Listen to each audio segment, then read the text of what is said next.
नमस्कार, आप देख रहे हैं देवभूमि लाइव और मैं हूं आपके साथ सरिता तिवारी। करते खबरों की शुरुआत बड़ी खबर से। राजधानी देहरादून से खबर है, जहां पर सीएम ने चारधाम यात्रा की समीक्षा की और इसको लेकर आला अधिकारियों को निर्देश भी जारी कर दिए। श्रद्धालुओं को किसी तरह की कोई परेशानी ना हो, उसका ध्यान रखा जाए। साथ ही पर्यटकों को लेकर अभद्रता नहीं होनी चाहिए, यानी कि अभद्रता बर्दाश्त नहीं होगी। साफ साफ सीएम पुष्कर सिंह धामी ने कह दिया। तो धामी ने आपको बता दें, मुख्यमंत्री आवास स्थित कैंप कार्यालय में चारधाम यात्रा की समीक्षा के दौरान अधिकारियों को निर्देश जारी कर दिए कि प्रदेश में आने वाले श्रद्धालुओं और पर्यटकों को किसी भी प्रकार की परेशानी ना हो, इसके लिए श्रद्धालु एवं पर्यटकों को हर संभव सुविधा दी जाए। मुख्यमंत्री ने कहा कि श्रद्धालु एवं पर्यटक देवभूमि उत्तराखंड से अच्छा संदेश लेकर जाएं, सबकी जिम्मेदारी है। श्रद्धालु और पर्यटकों के प्रति किसी भी प्रकार की अभद्रता बर्दाश्त नहीं की जाएगी। उन्होंने कहा कि राज्य में यदि एक भी यात्री को परेशानी होगी तो प्रदेश का मुख्य सेवक होने के नाते मुझे परेशानी होगी। सीएम ने वीडियो कॉन्फ्रेंस के माध्यम से जुड़े रुद्रप्रयाग, चमोली और उत्तरकाशी के जिला अधिकारियों और पुलिस अधिकारियों को दिशा निर्देश दिए कि ये सुनिश्चित किया जाए कि चारधाम यात्रा के लिए आने वाले श्रद्धालुओं के लिए सभी व्यवस्थाएं अच्छी हों। वहीं गाइडलाइंस के अनुसार श्रद्धालु दर्शन कर सकें, पर्यटक स्थलों पर जाने वाले यात्रियों को कोई परेशानी ना हो। देहरादून से बड़ी खबर आपको बता रहे हैं, जहां पर सीएम ने चारधाम यात्रा की समीक्षा लेते हुए तमाम आला अधिकारियों को दिशा निर्देश जारी कर दिए हैं। सीएम ने कहा है कि जो भी पर्यटक और श्रद्धालु यहां पर आते हैं उनको किसी भी तरह की परेशानी ना हो। अगर उनको परेशानी होगी तो मुझे परेशानी होगी। साथ ही उन्होंने ये भी कहा कि पर्यटकों के साथ किसी भी तरह की अभद्रता नहीं होनी चाहिए। अभद्रता अगर हुई तो ये बर्दाश्त नहीं किया जाएगा और साथ ही श्रद्धालु भी परेशान ना हो। तो सीएम ने चारधाम यात्रा को लेकर यह समीक्षा बैठक की है वर्चुअल तरीके से। आपको बता दें, तमाम जो जिले के आला अधिकारी थे, जिलाधिकारी, वो यहां पर जुड़े और उनको दिशा निर्देश यहां पर सीएम ने दिए हैं। तो पर्यटकों को और श्रद्धालुओं को लेकर खासकर बैठक हुई, उनको किसी भी तरह की कोई दिक्कत यहां पर ना हो और वहां पर तमाम जो व्यवस्थाएं होती हैं वो हो, साथ ही नियमों का भी वहां पर पालन हो और किसी भी एक भी पर्यटकों या श्रद्धालु को परेशानी नहीं होनी चाहिए, ये सख्त हिदायत दे दी है। अगर उन्हें परेशानी होती है तो उन्होंने कहा कि मैं उनका सेवक होने के नाते मुझे भी परेशानी होगी।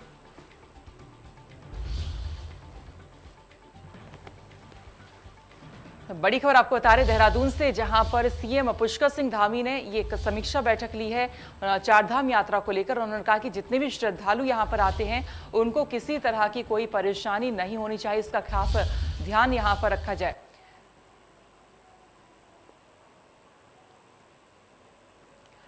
तो सीएम ने चारधाम यात्रा की समीक्षा बैठक के लिए आपको बता दें वर्चुअल तरीके से तमाम पर्यटन वाली जगहों से जिलाधिकारी यहां पर जुड़े और उन्हें दिशा निर्देश यहां पर सीएम ने दिए हैं। साथ ही पर्यटक और श्रद्धालुओं को कोई परेशानी नहीं होनी चाहिए, अधिकारियों को साफ साफ यहां पर दिशा निर्देश दिए जा चुके हैं।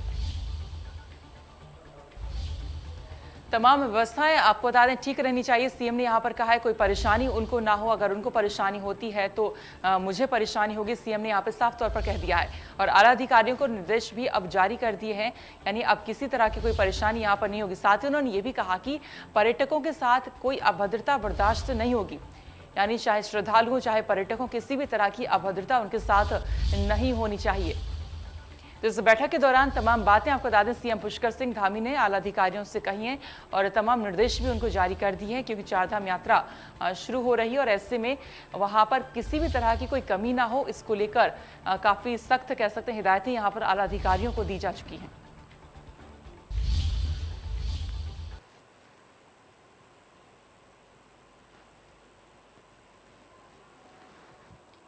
तो आला अधिकारियों को सीएम पुष्कर सिंह धामी ने निर्देश यहां पर दे दिए हैं। आपको बता दें पर्यटकों को और श्रद्धालुओं को किसी भी तरह की कोई दिक्कत ना हो, इसका खासा ध्यान रखें अधिकारी, ये साफ साफ पुष्कर सिंह धामी ने कह दिया है। और ये भी एक कह सकते हैं हिदायत दे दी है कि अगर उनको किसी भी तरह की परेशानी होती, एक भी अगर पर्यटक को परेशानी होती है तो इस राज्य का सेवक होने के नाते, उन सभी का सेवक होने के नाते मुझे भी परेशानी होगी। तो ये सख्त हिदायतें अधिकारियों को दे दी गई हैं। चारधाम यात्रा आपको बता दें कि शुरू होने वाली और ऐसे में किसी को भी कोई परेशानी ना हो, तमाम व्यवस्थाएं वहां पर माकूल रहें, इसको लेकर सीएम ने वर्चुअली बैठक ली है। तमाम जिलों के अधिकारियों को, जिलाधिकारियों को आज कनेक्ट किया और उनको निर्देश देते हुए तमाम बातें कही हैं। साथ ही अब जिलाधिकारी भी अब एहतियात रखेंगे कि वहां पर किसी तरह की कोई दिक्कत ना हो। बता दें कि इस वर्चुअल मीटिंग में रुद्रप्रयाग, उत्तरकाशी से जिलाधिकारी जुड़े और उन्हें ये तमाम हिदायतें दी गई।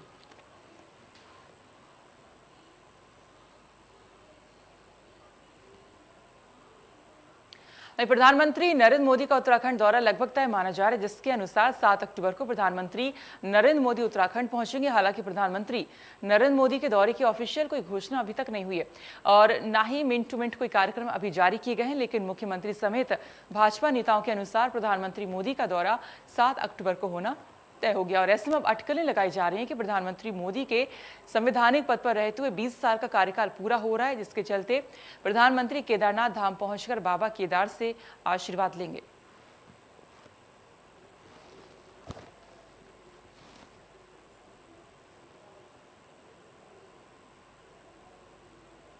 देहरादून में लखीमपुर खीरी मामले को लेकर प्रदर्शन कर रहे पूर्व सीएम हरीश रावत ने एसएसपी कार्यालय पर धरना किया। पुलिस ने पूर्व सीएम हरीश रावत को गिरफ्तार कर लिया है। पूर्व सीएम के साथ सैकड़ों कार्यकर्ता उस वक्त मौजूद रहे। हरीश रावत समेत तमाम कार्यकर्ताओं को भी गिरफ्तार किया गया है। बता दें कि उत्तर प्रदेश के लखीमपुर खीरी में चल रही हिंसा मामले को लेकर पूर्व सीएम हरीश रावत ने देहरादून स्थित एसएसपी कार्यालय पहुंचकर धरना दिया। धरने देने से पहले ही मौके पर मौजूद पुलिस कर्मचारियों ने बल प्रयोग करके पूर्व मुख्यमंत्री यानी हरीश रावत को गिरफ्तार कर लिया है। हरीश रावत के साथ सैकड़ों की संख्या में कार्यकर्ता मौजूद थे। पुलिस ने हरीश रावत समेत तमाम कार्यकर्ताओं को गिरफ्तार कर पुलिस लाइन ले गई है। दरअसल उत्तर प्रदेश के मुख्यमंत्री केशव प्रसाद मौर्य के दौरे से पहले किसानों के प्रदर्शन के दौरान रविवार को यहां भड़की हिंसा में 4 किसानों समेत 8 लोगों की मौत हो गई थी। ये घटना तिकोनिया कोतवाली क्षेत्र के तिकोनिया बनवीरपुर मार्ग पर हुई। जानकारी के अनुसार वाहनों के द्वारा कुछ प्रदर्शनकारियों को कथित तौर पर टक्कर मारे जाने के बाद नाराज किसानों ने 2 एसयूवी में आग लगा दी। और किसानों के हत्यारों को गिरफ्तार करने के लिए, दोषी लोगों को बर्खास्त करने के लिए, सरकार और मंत्री को बर्खास्त करने के लिए ये विरोध है हमारा। उत्तर प्रदेश के लखीमपुर खीरी में हुई बवाल और आरोपियों के खिलाफ कड़ी कार्रवाई की मांग को लेकर हल्द्वानी में कांग्रेस और किसानों ने जोरदार प्रदर्शन किया। इसके बाद पूर्व कैबिनेट मंत्री हरीश दुर्गापाल के नेतृत्व में कांग्रेस कार्यकर्ता और किसान पदयात्रा कर गिरफ्तारी देने कोतवाली पहुंचे। पुलिस ने कांग्रेस कार्यकर्ताओं और किसानों को रोकने की कोशिश की। इस दौरान कांग्रेस कार्यकर्ताओं की पुलिस ने नोकझोंक हुई, धक्का मुक्की भी हुई। पूर्व कैबिनेट मंत्री हरीश दुर्गापाल ने कहा कि केंद्र सरकार किसानों की आवाज को दबाने का काम कर रही है। उत्तर प्रदेश के लखीमपुर में कल जिस तरह की घटना हुई है वो बेहद शर्मनाक है और किसानों के साथ किसी भी प्रकार का अन्याय और अत्याचार कांग्रेसी बर्दाश्त नहीं करेंगे।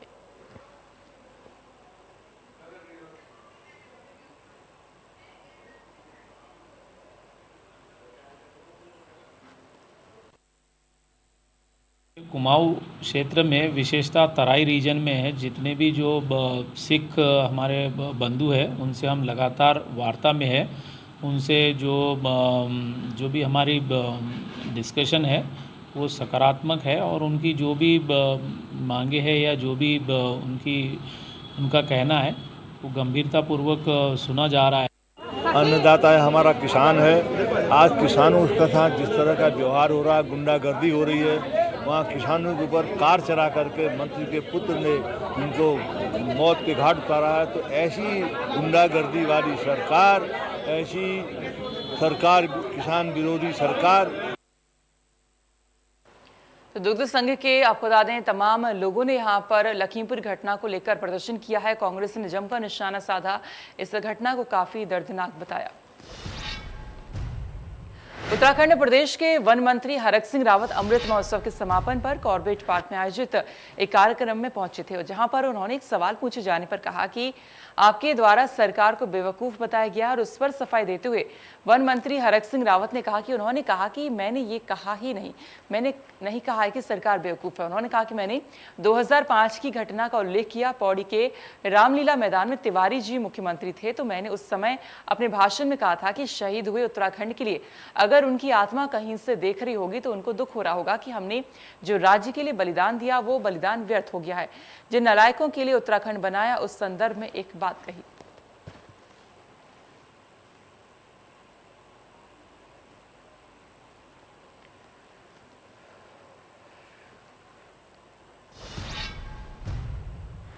हरिद्वार में लखीमपुर मामले को लेकर कांग्रेस का विरोध जारी है। कांग्रेस ने यूपी सरकार का दहन कर पुतला फूका है।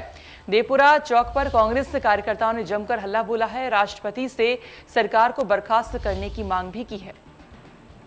तो कांग्रेस कार्यकर्ता हरिद्वार में भी आपको बता दें, लखीमपुर घटना को लेकर हरिद्वार में धरना प्रदर्शन कर रहे हैं। यूपी सरकार का पुतला जलाया गया। देवपुरा चौक पर कांग्रेसी कार्यकर्ता इकट्ठे हुए और योगी सरकार के खिलाफ धरना प्रदर्शन करते हुए सरकार का पुतला जलाया।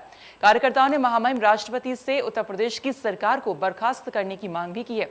धरना प्रदर्शन में शामिल होने देहरादून से पहुंची प्रदेश प्रवक्ता गरिमा मेहरा ने कहा कि लखीमपुर की घटना बहुत ही दुर्भाग्यपूर्ण है। मंत्री के बेटे ने अन्नदाता को अपनी गाड़ी से कुचल दिया है, जिसके विरोध में आज उन्होंने यहां पर धरना प्रदर्शन कर सरकार का पुतला जलाया है और सरकार की बर्खास्तगी की मांग की है। लखीमपुर खीरी में आपने देखा कि हमारे देश के अन्नदाता, हमारे देश के किसानों के साथ जो नरसंहार हुआ है, मंत्री के बेटे ने जिस तरह से अमानवीय कृत्य करते हुए किसानों के ऊपर गाड़ी चढ़ाने का काम किया है। हमारे किसान जो दिवंगत आत्मा है, उनके चरणों में श्रद्धांजलि अर्पित करते हुए यहाँ पर उत्तराखंड कांग्रेस के समस्त पदाधिकारी, समस्त हमारे नेतागण, कार्यकर्तागण आक्रोश में है। पहले तो बहुत ही दुख की बात है कि किसानों के ऊपर बर्बरता से गाड़ी चढ़ाने का काम किया, उन्हें मारने का काम किया। उसके बाद लोकतंत्र को ख़त्म करने के लिए इन्होंने हमारी सम्मानित नेता माननीय प्रियंका गांधी जी को गिरफ्तार किया। मैं पूछना चाहता हूं भाजपा की सरकार से कि वो ऐसा किस बात से उन्हें डर था। वो तो मात्र पीड़ितों से मिलने के लिए जा रही थी, उनका दुख दर्द बांटने जा रही थी। उनसे ऐसा क्यों घबरा चुके हैं वो। खबर पिथौरागढ़ से, जहां पर 5 सूत्री मांग को लेकर दुग्ध संघ का प्रदर्शन जारी है। डीएम ऑफिस के बाहर जमकर ये नारेबाजी कर रहे हैं। दूध के मूल्यों में बढ़ोतरी करने की मांग कर रहे हैं। समय पर प्रोत्साहन राशि दी जाए, ये भी इनका कहना है। बता दें कि पिथौरागढ़ में अपनी 5 सूत्री मांगों को लेकर दुग्ध संघ के कर्मचारियों ने प्रदर्शन किया है। जिलाधिकारी कार्यालय के बाहर उन्होंने नारेबाजी की और मुख्यमंत्री के नाम ज्ञापन तैयार किया है। दुग्ध संघ का कहना है कि लंबे समय से कार्य कर रहे कार्मिकों को मेहनताना नहीं दिया जा रहा है। उन्होंने अपनी मांगों को सामने रखते हुए कहा कि दूध के मूल्यों में वृद्धि की जानी चाहिए, कर्मचारियों को समय से प्रोत्साहन राशि दी जाए और कोरोना काल में किए गए कामों के एवज में कर्मचारियों को भी कोरोना वॉरियर्स घोषित किया जाए।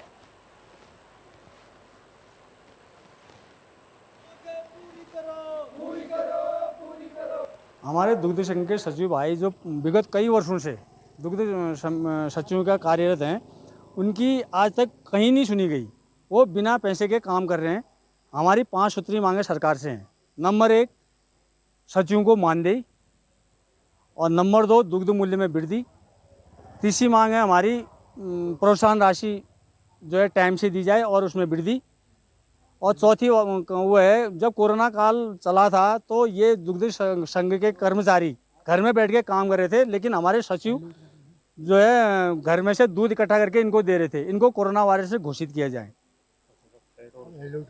और हेड लोड जो है ये 50 पैसे प्रति किलोमीटर प्रति लीटर के हिसाब से देते हैं, उसको 2 रुपये किया जाए। ये हमारी मांगे हैं। आज हम मुख्यमंत्री जी को ज्ञापन दे रहे हैं। तो दुग्ध संघ के तमाम लोगों ने एकजुट होकर, आपको बता दें, जिलाधिकारी के कार्यालय के बाहर प्रदर्शन किया है और इन सभी की मांग है कि दूध के मूल्यों में जो है बढ़ोतरी यहां पर की जाए, साथ ही प्रोत्साहन राशि यहां पर दी जाए। 5 सूत्रीय दरअसल इनकी मांग है। दुग्ध संघ के तमाम लोग एकजुट होकर प्रदर्शन करते यहां पर नजर आए हैं। वहीं इन सभी का ये भी कहना है कि कोरोना काल में जो काम किया है जिन लोगों ने, उन्हें कोरोना वॉरियर्स घोषित यहां पर किया जाए। तो इन्होंने आपको बता दिया एक एप्लीकेशन यानी ज्ञापन भी वहां पर सौंपा है। डीएम ऑफिस के बाहर जब नारेबाजी कर रहे थे तो डीएम को ज्ञापन यहां पर सौंपा। 5 सूत्रीय इन सभी की मांग है। तो इनकी मांग है कि जो प्रोत्साहन राशि है इसको बढ़ा दिया जाए, साथ ही जो दूध के मूल्य हैं इनमें भी बढ़ोतरी की जाए। और साथ ही साथ इनका ये भी कहना है कि कोरोना काल में जो काम किया है उन लोगों को कोरोना वॉरियर्स घोषित किया जाए। तो दुग्ध संघ के सचिव, आपको बता दें, उनका यही कहना है। इस तरह जो मांगे हैं ये इनकी पूरी की जाए। तो 5 सूत्रीय मांगों को लेकर दुग्ध संघ का जो प्रदर्शन है वो लगातार जारी। सभी ने अपने दस्तखत कर जिलाधिकारी के माध्यम से मुख्यमंत्री के नाम ये ज्ञापन यहाँ पर सौंपा है। अब देखना ये है कि क्या प्रशासन, उत्तराखंड सरकार इनकी मांगों को मानती है या फिर नहीं मानती है। फिलहाल डीएम ऑफिस के बाहर इनका प्रदर्शन लगातार जारी है और दूध के मूल्यों में एक तरफ बढ़ोतरी की मांग करें, साथ ही प्रोत्साहन राशि बढ़ाए जाने की मांग करें। और तीसरी मांग इनका ये भी है कि जो कोरोना काल में काम किया गया है उन लोगों को कोरोना वॉरियर्स घोषित किया जाए। तो पिथौरागढ़ में आपको बता दें ये लगातार इनका प्रदर्शन चल रहा है और अपनी मांगों पर लगातार अड़े हुए हैं। तो अब देखना ये होगा कि उत्तराखंड सरकार इनकी मांगों को मानती है या फिर नहीं मानती है। डीएम ऑफिस के बाहर इनका ये प्रदर्शन लगातार जारी है। तो दूध के मूल्यों में लगातार बढ़ोतरी की मांग कर रहे हैं दुग्ध संघ है, जिनका प्रदर्शन यहाँ पर जारी है। और आपको बता दें, ये नारेबाजी करते हुए अपनी मांगों को मनवाने के लिए यहाँ पर नजर आए। हमारे दुग्ध संघ के सचिव भाई जो विगत कई वर्षों से दुग्ध सचिवों का कार्यरत हैं, उनकी आज तक कहीं नहीं सुनी गई। वो बिना पैसे के काम कर रहे हैं। हमारी 5 सूत्री मांगे सरकार से हैं।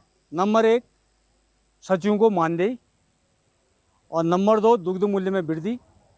तीसरी मांग है हमारी प्रोत्साहन राशि जो है टाइम से दी जाए और उसमें वृद्धि। और चौथी वो है, जब कोरोना काल चला था तो ये दुग्ध संघ के कर्मचारी घर में बैठ के काम कर रहे थे, लेकिन हमारे सचिव जो है घर में से दूध इकट्ठा करके इनको दे रहे थे। इनको कोरोना वायरस से घोषित किया जाए।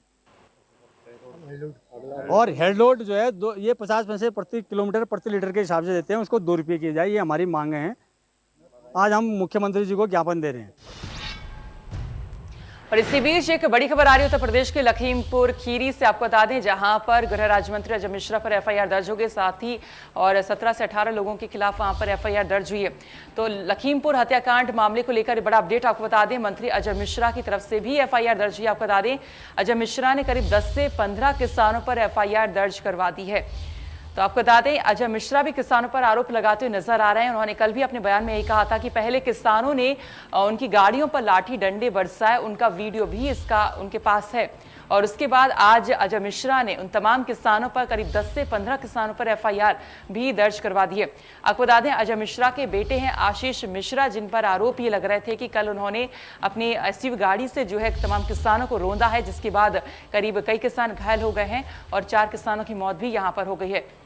तो लखीमपुर कांड में एक और कह सकते हैं एफआईआर यहां पर हुई है। गृह राज्य मंत्री अजय मिश्रा की तरफ से ये एफआईआर दर्ज की गई है। करीब 10 से 15 किसानों पर मुकदमा दर्ज किया है। और इसी बीच एक बड़ी खबर लखीमपुर कांड पर प्रियंका गांधी की प्रतिक्रिया यहां पर सामने आ रही है। बड़ी खबर आपको बता दें, किसानों के साथ अन्याय हुआ है। प्रियंका गांधी ने यहां पर ये कहा है। आपको बता दें, किसानों के साथ हदें पार कर दी गई हैं। प्रियंका गांधी लगातार अपने बयान यहां पर दे रही हैं। किसानों को कुचलकर मार डाला गया है।